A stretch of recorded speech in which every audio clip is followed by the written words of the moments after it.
During a flash flood storm in the early morning of October 7, 2021, Piercetown Fire Department was dispatched to a motor vehicle accident with a car in water at the intersection of Shackelberg and Martin Road.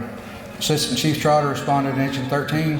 When this call comes in and you go into action, is it something you've got to think about? No, your training just takes over and you respond just like you respond to every other call, and look at the situation and make the best call for the resources that you have on scene at the time and call additional resources. Chief Trotter spoke with a female witness that confirmed a small SUV had run off the road into a body of rushing water, and she said she seen the taillights roll over and it was carried downstream. Chief Trotter advised dispatch to notify swiftwater rescue teams. Deputy Looney had his swiftwater rescue gear with him in his patrol car. He returned to the driveway several hundred yards away to suit up for the rescue.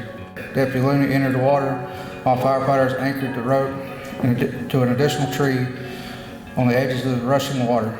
Once on the banks of the water, firefighters did a preliminary patient assessment and spinal mobilization of the patient onto a Stokes basket, and the rescue crews then carried the patient several hundred yards to meet EMS crew. The patient was transported to AMED Hospital by Medshore EMS. Command advised dispatch to notify DOT the road was closed and all units cleared the scene.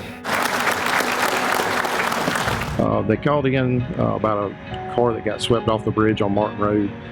We respond out there. The witness said they didn't know if the vehicle was occupied. Myself and some of the firefighters started looking in the area and started hearing the guy holler from the river.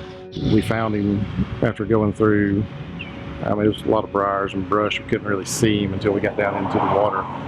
We found him holding onto a branch of a tree in the middle of the river. At which point in time, a technical rescue vehicle showed up with the rigging that we needed to go out and rescue him. So I hooked up a harness and went out and got him. And the creek is going nuts. Yes, sir. The witness said that they saw the vehicle tumble 2 or 3 times after it came off the bridge, and then he came out of the vehicle. So he was a pretty lucky guy. He was. He was very, very muscle fatigued when we got him. Arms, some of his chest was cramping just from muscle. He'd been out there, I don't know, 20, 30 minutes hanging on to that limb.